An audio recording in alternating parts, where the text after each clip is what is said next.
Hi, I'm Gareth Green, and in this video I'm going to respond to something that somebody has asked us to do on the channel. And the question is, how do you go about writing, composing a melody in the middle part of a piece of music? Very good question, because often we've done videos with the melody at the top of a texture. We've looked at some pieces of music on the channel where we've been looking at bass lines having a melody, but I'm not sure we've ever done something with a melody in the middle, and it does throw up particular issues. It's also just an opportunity to say, well, if we want to compose what's going to be, for the sake of this video, a relatively short piece, well, how do we go about the entirety of the task?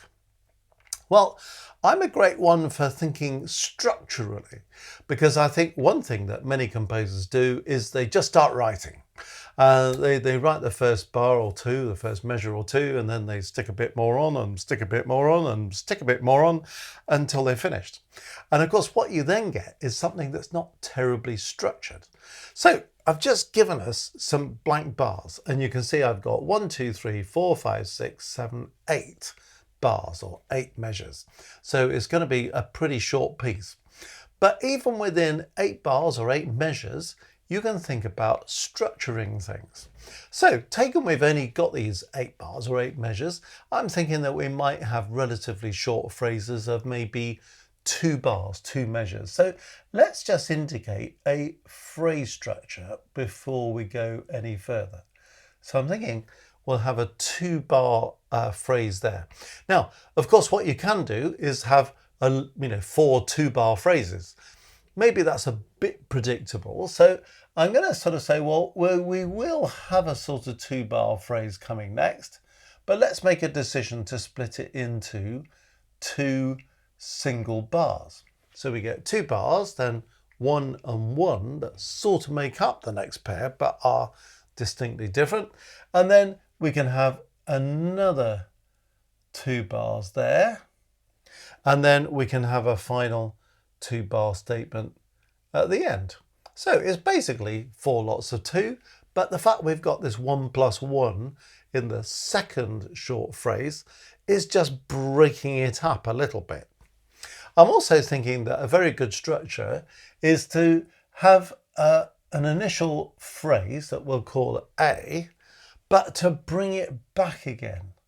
Now, when you bring it back, it might be exactly the same, or it might be slightly different, in which case we might call it A dash.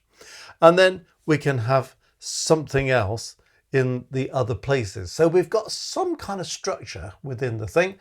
We've got these 4 lots of 2, but one of those 2's is 1 plus 1. We've got the first 2 coming back as the third pair of bars of measures, and that's going to give it a little bit of cohesion. So even before you write notes, it's quite handy sometimes just to have some kind of structure in mind. Okay, well, we're writing for the piano, and I've put in a key signature of D minor, just for the sake of choosing a key. There's nothing particularly about writing in D minor as opposed to any other key, but let's work in D minor. And you can then kind of get creative, and you can start kind of experimenting with what you think might work for a melody and see where it takes you. But if you write it to this structure, it's going to help a lot. If it's going to go in the middle of a piano texture, which is what we're doing here, of course, one thing you've got to think about is the melody is the melody, not the bass line. So we need a bass line to go underneath it probably. So that's something to think about in terms of how melody and harmony interact. And the other big thing about putting a melody in the middle part is you've got to make sure it's playable, because it's quite easy to write a melody in the middle part and then you've got a bass line down here somewhere and the right hand's up here somewhere. And actually, how do you actually play the melody in the middle? So that's something we need to keep in mind as we go. Okay, well, let's sort of think about an initial phrase. So we're in D minor, starting on the first beat of the bar. So probably we're going to start on the tonic. When we're writing a melody, what are the other things we need to think about? We want to think about a balance of conjunct and disjunct movement. So you know, quite a few notes next to each other, but not entirely so.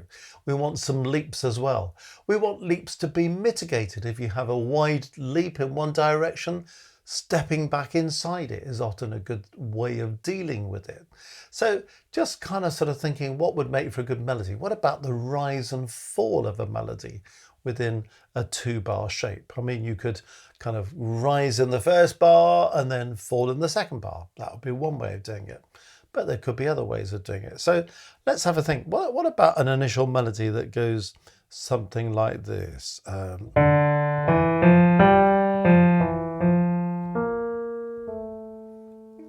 Well, that might do us, mightn't it? Let's just scribble that down. I'll write the melody in red so we can just see what's melodic here. We're going to write it in this tenor part. Okay. And then we'll have a little think about what it is that I've done with this melody. Okay. So there's our first 2-bar phrase. Now you can see that it's got a little bit of rise and fall, isn't it? We've got some rise there, followed by some fall. And then all of this stuff is conjunct movement, all next door neighbour notes. So just before the end, there's a leap. I'm going up a fourth. So there's a bit of focus in that leap. And then having gone up a fourth, I'm coming down within that leap by step. So it kind of gives us a sort of peak here and a peak here as well. So you see what I mean about rise and fall, balance between conjunct and disjunct movement. And also, of course, just thinking about a bit of rhythmic variety in the phrase. So nothing complicated rhythmically, but you don't want it all going in crotchets or quarter notes. You need something else happening. So what we've got is this.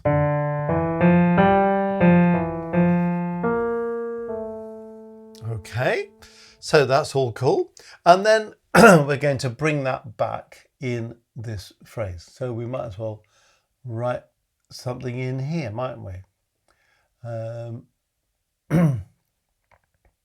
I'm putting the stems up, by the way, because we're going to have a bass line underneath this. Now, we're possibly going to want to change the end of the phrase, because if it's exactly the same as it was before, it's a little bit predictable. So we might want to do something else. And to have something that maybe in the bar that ends this phrase is going to be slightly faster than it was the first time round, and maybe go slightly higher. So the second peak is higher than it was before. So how about something like this?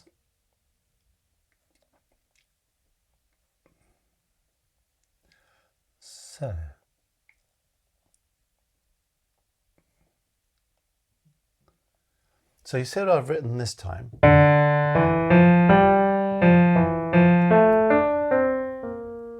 So it's all exactly the same up to there. And then I'm a bit busier here than I was there. Those quarter notes or crotchets have become eighth notes or quavers. And I've gone up to a higher peak this time and finished on a note that's one higher than it was before. I've kept the rising fourth, though it's going faster, you know, that rising fourth we had there. Before it, we've got a rising third. So we get a third, a fourth, and then conjunct movement within it. So the peaks are still in the same sort of places, but there's just a little bit of a development of the original idea. So the first phrase, when it comes back,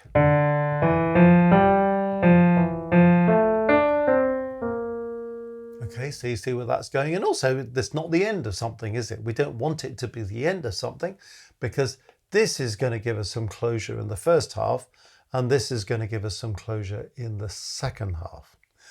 Okay, now then, you see, one thing about structuring it like this is you don't necessarily compose A to Z. You can kind of think, that's coming back here, so let's deal with that.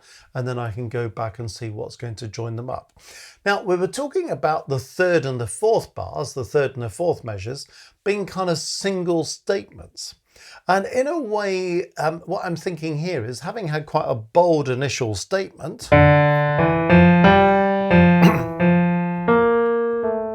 We might just sit back a little bit with the musical energy. So in the next bar, how about we kind of do something like, you know, something less distinctive melodically, but still there. Yeah, that would do us, wouldn't it? So how about we do this? I think you'll see what I'm getting at in a moment. So you might look at that bar, that measure, and think, well, this is slightly boring, isn't it? Well, maybe, but we've got a repeated note, which we haven't had before. And then just going by step, going back to this dominant note again. And then the next bar could answer that in some way, because if you've got 1 + 1, well, you don't want them to be two entirely different things. You want the second bar to be some kind of response. So maybe what we might do is start this the same as the previous bar. So do you see what I'm doing here? So the first 4 notes are the same. So what we're now doing is we're kind of doing a sort of little B, and then we're going to have a little sort of B dash. Now, if I do exactly the same, I think it's going to feel stuck. And you're just going to think, why is the same thing happening twice? But if I do this,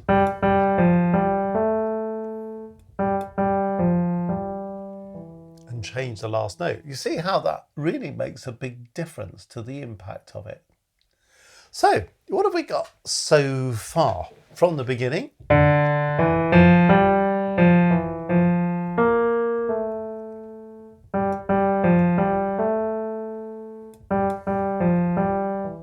Then a return to the opening.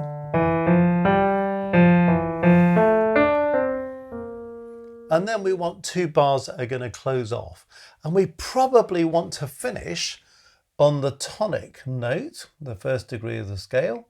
And we probably want to be there for some time to let it settle. So really, we've only got to write 1 bar. Now, what could we write that would get us to there? Yeah, that might work, mightn't it? So if we do this.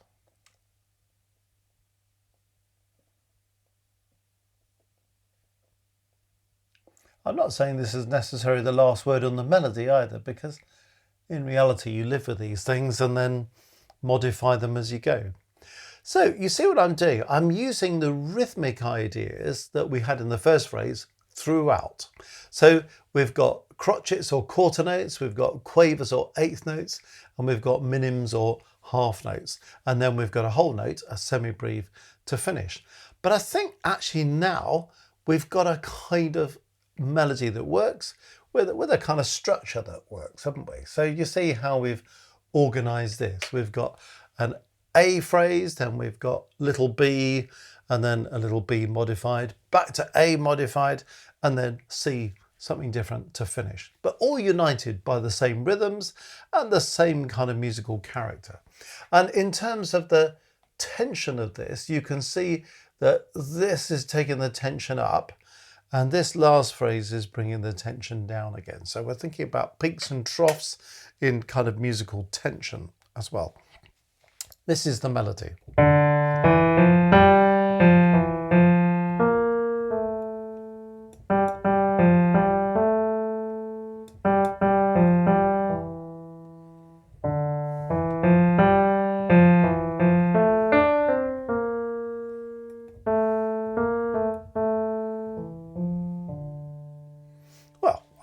That works all right, doesn't it? There are things we could do to fiddle about with that, but I think for purposes of this video, it will do fairly nicely. So there's the melody. I'm going to change color now because then we can always see this melody in red. Now, of course, one thing you want to be thinking about when you write a melody, wherever it comes on the texture, is, well, what's going to happen harmonically? How are we going to harmonize this thing? And hopefully you get to a point where you can kind of think harmonically at the same time as you're thinking melodically. So all the way I was kind of putting that together, I was just sort of thinking, what are the likely chords here. We could always change our mind about details. But if you write a melody that then throws up some kind of awkward chord progressions or doesn't give you many options or gets you stuck on one chord all the way through the piece or something, well, obviously you've then got to think again, haven't you? But let's have a sort of think about what we could do with this from a harmonic point of view. Well, let's make a very easy decision. If we're in D minor, we're probably going to finish on the tonic chord, aren't we, at the end? So that's chord 1. If you're kind of thinking, oh gosh, I can't really think in these chords, write out a scale of D harmonic minor and then put the 3rd and the 5th on each note. So write out D, E, F, G, A, B flat, C sharp, D. On each of those add a 3rd and the 5th. So D, F, A. That's the triad for chord 1. E, G, B flat's the triad for chord 2. F, A, C sharp is chord 3's triad. G, B flat, D is the triad for chord 4. A, C sharp, E is the triad for chord 5. B flat, D, F is the triad for chord 6. C sharp, E, G is the triad for chord 7. Then of course when you get to D, you're back on chord 1. So that might help you just to have that in front of you. We're also going to start on chord 1, aren't we? We've got D there on purpose. And then, you know, maybe we want to end with some kind of cadence. So maybe some kind of imperfect cadence ending on 5 there. And I'm also looking at this next bar thinking, well, that probably wants to finish on 5 as well, actually. And I'm also looking at this E here thinking that's also going to finish on 5. The idea of finishing on 5 is it kind of leaves you in the air.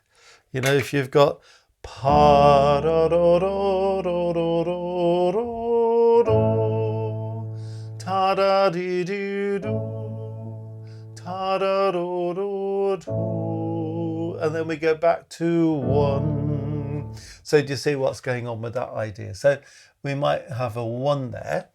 When we get to the end of this phrase, well, we're not going to be able to use that 5, which is a good thing because we need to use something else. So that B flat would fit with a chord 4, which isn't really a cadence, you know, finishing on 4, but it's going to help push the music forwards to the next bar. And at the end, we're probably going to want to have a perfect cadence, aren't we? A 5-1 cadence. So again, you can think the harmony A to Z, or you can think, actually, there may be some key moments where I want to do something in particular.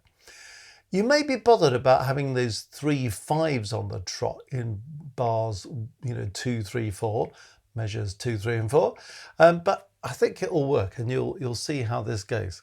Okay, so well, what else could we do then if we start filling in some of the detail here? Because when we come to this point, well, you might look at that G and say, well, chord 4 would fit with that very nicely. Well, that's true. You've also got to think what's going on around these notes. You see, if I have chord 1 here, well, D belongs to chord 1 and F belongs to chord 1. So E in between is a passing note or a passing tone.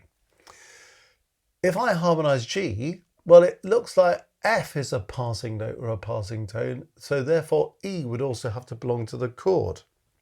Now, E doesn't belong to chord 4, but E and G do belong to chord 2. So I'm thinking that this is going to be some kind of chord 2. So chord 2 is E, G, B flat. We know that diminished chords don't work fantastically well in root position. A little bit kind of ugly, that diminished chord sound, but put it in first inversion or even in second version, it sort of sounds better. For argument's sake, let's say we're going to put it in second inversion. We nearly always put 2s in first inversion, but let me show you how to put it in second inversion while we're at it. Okay, well, where are we going to go from there? Well, we could do sort of 1 here, couldn't we? Because that would take us on to the 5 and give us that imperfect cadence. And also you can see now we've got a bit of harmonic rhythm that's sort of working out 2 chords per bar. It won't be precise, but it will do all right, won't it? The only thing you're going to say to me now is, well, how does that B flat fit with chord 1? And the answer is it doesn't. So we might have to do something else there. And we could go for a chord 4, or we could just come back to something to do with chord 2 again. We'll keep the jury out on that one. And this idea of 2 going to 5, you know, 2, 5, 2, 5, 2, 5. You see, it's got a kind of quite interesting impact. If you keep repeating pairs of chords, the danger is that the music gets stuck. So this is the danger we are now running.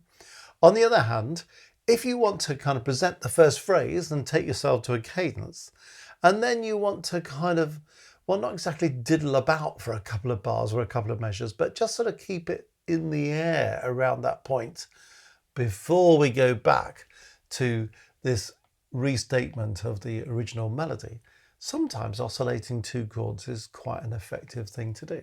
So, you know, that's giving us an idea there, isn't it? Okay, well, maybe we're going to copy the same pattern into this phrase as we had in the first phrase, but we might need to do something else here. Now, we said that we were finishing on 4 here, and of course 4 is not a cadence, but actually maybe there's a way in which we could turn this into a cadence. So how about, I'm just looking at this D, C, B flat that's finishing this phrase. Well, the C is a passing note, isn't it?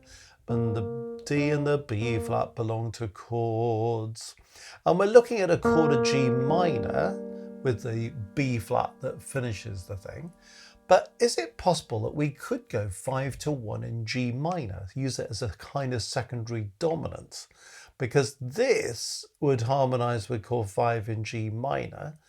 This would then be a passing note that turns it into 5/7. So it could be quite a good thing to do.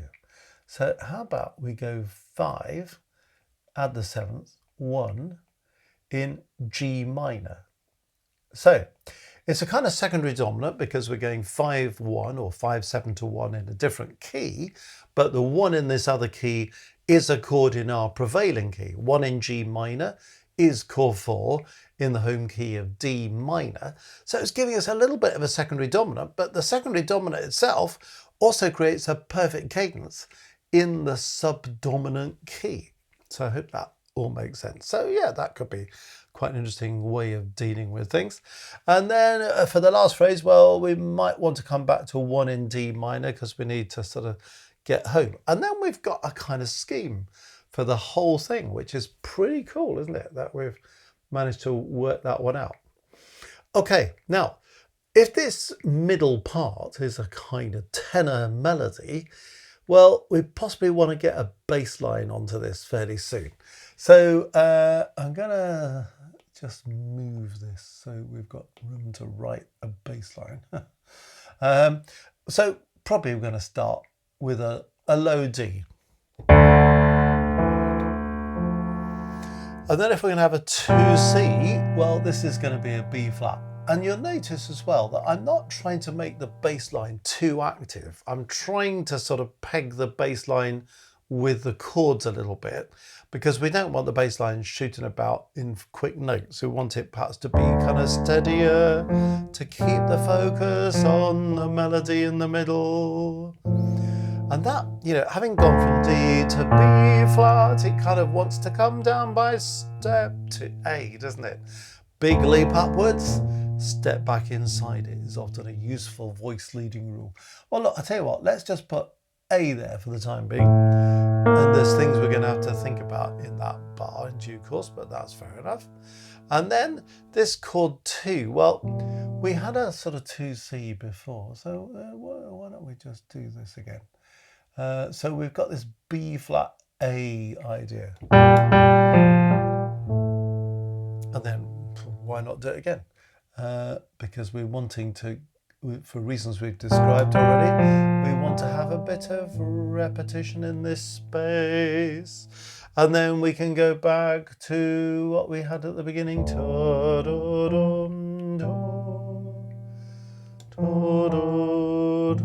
But now we're going to have to move. So we'll have the A that we had at the beginning.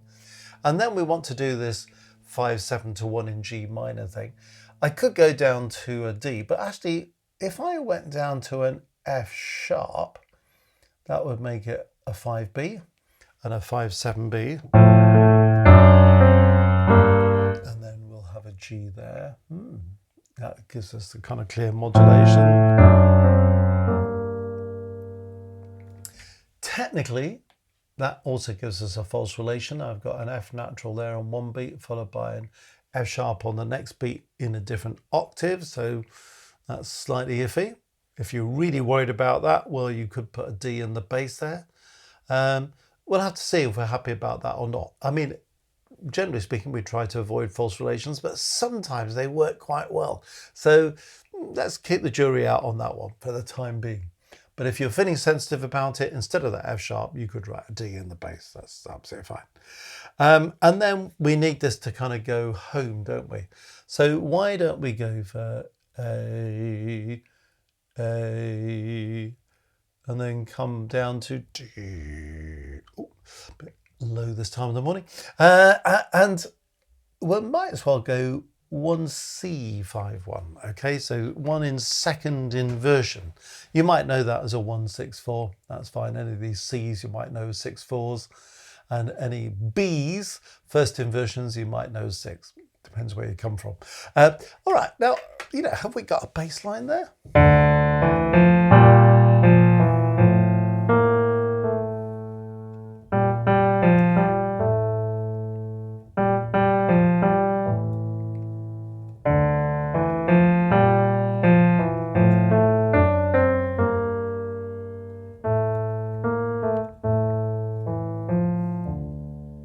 Well, we have, and if you wanted to write a piece of music in 2 parts, it would kind of work, wouldn't it?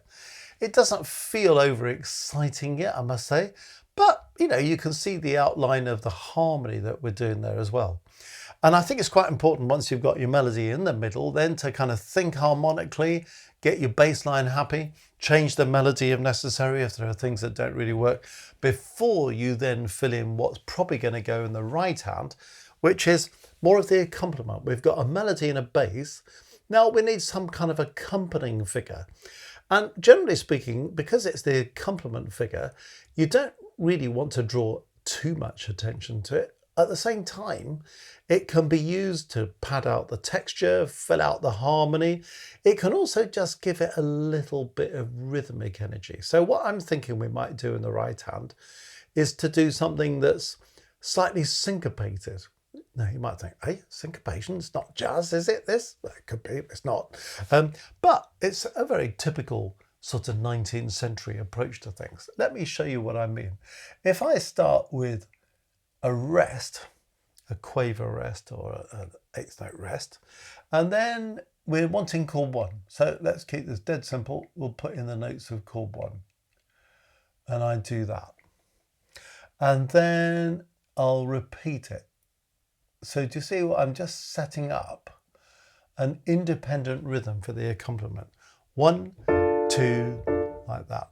So we get this. That sort of impact. All right, okay, now then let's see where we're going to go next. Let's see if we can keep this going. Now we said 2C. Actually, you know what? It'll be stronger if we go to 7C on that one. And we're probably going to do the same thing here, because 2C is all right, but 2-7C is a slightly stronger chord. So let's kind of think, well, what are the notes that we need to add to this? We're definitely going to need an E in here, and we're going to need a D really. So how about I do that, and then I can repeat it at this point. And I'm maintaining this syncopated rhythm. So here comes the first bar, the first measure. So you see how that's beginning to take shape? Okay, now it looks like we're definitely going to be 1 in second inversion there. So we could come back to the same sort of thing. I might just make that into that because effectively the chord is changing. So I don't particularly want the chord I've just written to sustain over into a chord change. And then we're really sort of thinking about this 2/7 thing. But of course, effectively, this note in the bass has sort of become a temporary pedal point, isn't it? So in other words, we're now going to impose this 2/7 chord over that dominant pedal point. So how about we do this? I think that will work. We'll have a listen to it in a minute. And then we want to go on to chord 5. So the second bar, and then a chord 5. If I go straight to a chord 5, sounds a bit tame, doesn't it? How about if I do a little appoggiatura? Ooh, that's a bit cheeky, isn't it? But rather nice. Let me show you what I'm thinking about doing there then. So no problem, I could have gone straight on to a chord 5. It just felt a little bit kind of predictable, that. So by having this F natural, you can say, well, okay, that F natural's a kind of passing note from G to E, G, F, E. You could say that by writing F natural there, well, actually you've written chord 3B. Well, 3 in first inversion. Yeah, that's true. But actually what it feels like is the F is an appoggiatura pulling me onto E. So it's a way of decorating that chord 5. You see, if I'd just gone straight for 5, it's all right. If I do this, and it's a way of just teasing a bit more emotion out of it, isn't it? So what's the first phrase sounding like?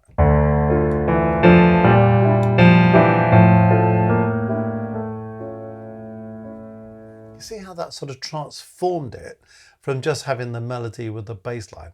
So you want this accompaniment to add something. What's it adding? This sort of offbeat syncopated rhythm thing. It's filling out the harmony. And all the time I'm writing it, I'm thinking, how can we play this so that middle part is going to be catered for, this melody in the middle. Okay, let's see if we can carry on.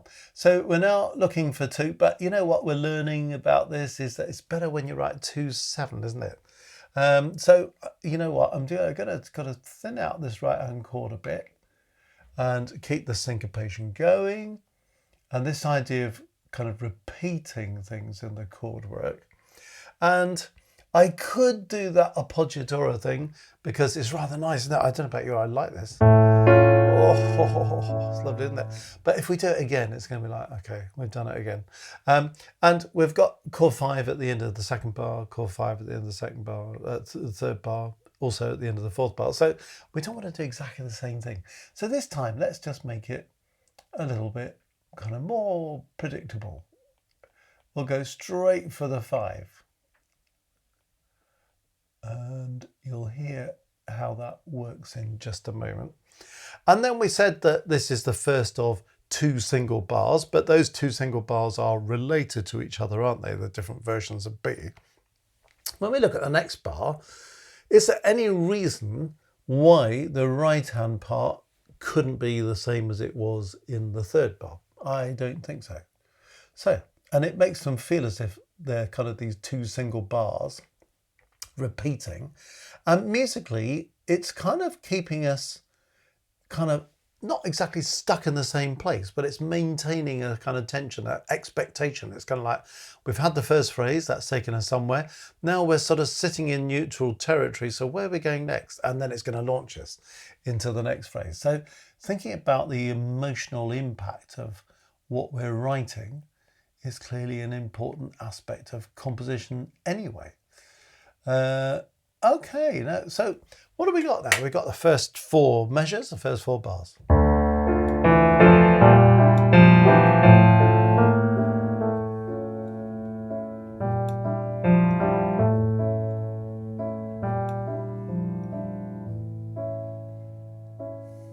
You see how that's leaving us in a sort of sense of suspended animation, waiting for the next thing to happen. Okay, well, next measure is the same as the first bar. So is there any reason not to write the same thing that we had last time? Not really, actually. We might as well keep it familiar. And it actually, you might think, well, that's a bit boring to write the same thing again. You could take that view and write something different. Or you could say, actually, this is the thing that's giving us, enhancing the structural cohesion of what we're doing. Okay, so we can then have, and then we need to do something else. Because we've got this move to G minor. Now, I talked about this false relation thing, didn't I, between here and there. I think we might just about get away with it, but what I'm thinking is we don't really want an F natural in the right hand now, because it will be only an eighth note or a quaver away from that F sharp in the bass. So unless we do put a D in the bass, which we could decide to do, maybe we should think in terms of doing something like this. Leave the F out of it altogether, because it's going to be F sharp in the bass, and then we don't have that problem. Okay, now this is a kind of sort of high moment in the tension, isn't it? Because, we've got this move to G minor. It's the only hint of a different key in the whole 8 bars, 8 measures. So can we enhance it in some way? And can we reuse something we used before? Taking this phrase is related to the first phrase. We had that there, didn't we? That appoggiatura thing. Well, I'm now thinking, well, could we get it in here? If we do this,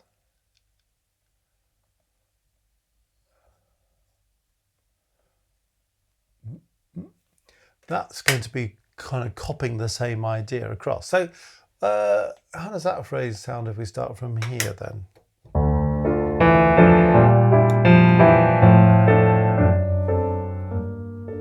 Aha. You see how that then allows this to match that, even though they're not the same notes. So we've kind of tightened up the cohesion using the same device, but we've gone somewhere else with it.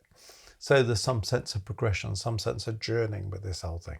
All right, well, we're motoring along. We just need to finish the last phrase now. Here's the kind of little coda to our 8-bar piece, if you like.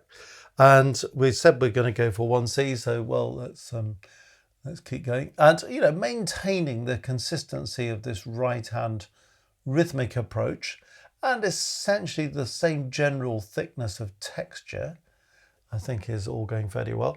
And I'm writing the right hand part relatively low, so if necessary, the right hand can help out playing some of these notes in the tenor part. And then I'm sort of thinking, it'd be quite nice to place something on this beat.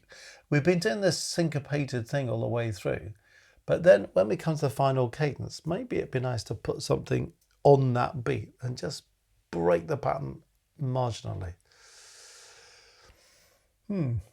Well, we've done the idea of a little sort of appoggiaturas onto things. Well, maybe we could just have a couple of decorative notes in here as well. So I'll show you what I'm thinking about doing here. Just using a pair of notes below that C sharp and E that I've put at the end of the bar. So we go from there to there, and I've used a B natural to C sharp. Why have I used B natural? Why not B flat? B flat, C sharp, because it's an augmented second. Doesn't sound too great if you write augmented seconds melodically. So a bit of rising melodic minor. So what does this bar now sound like? Hear that? Just gives us a little something else onto that, and a slight change in the rhythm for the final cadence. And then we're down for the end. Now, we just then need to fill in the final chord. So D and F probably are what we're going to need there. And I would just keep the rhythm going a little bit further. so that we can keep some momentum going through the last bar. If it just all stops, it's going to sound a bit odd. If we go, oh, right, so I've done this.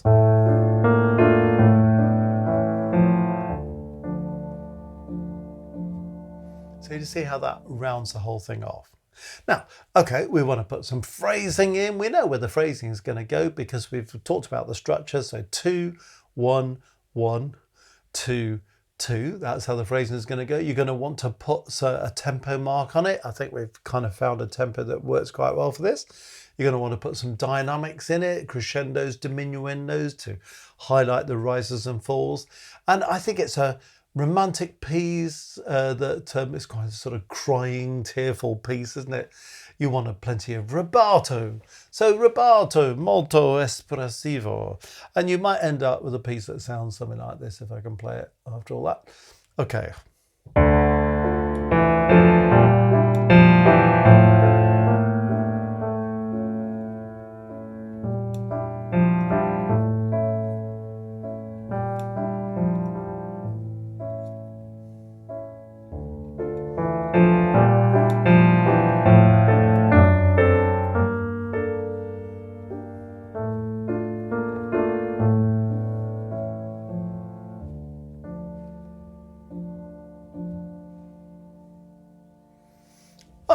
I don't know if you think that works. I think it works reasonably, doesn't it? It's kind of quite an expressive, romantic style piece.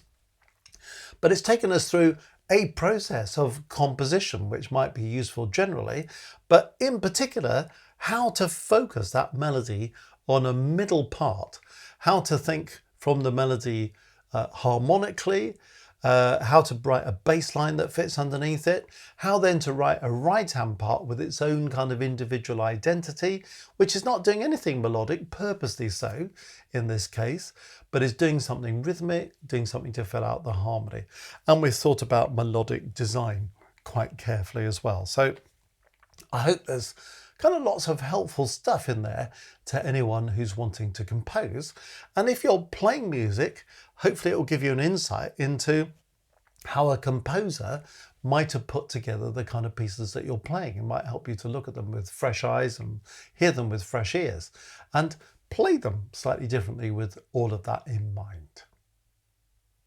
Well, if you've enjoyed this video, let me invite you to take a journey to the Music Matters website, www.mmcourses.co.uk.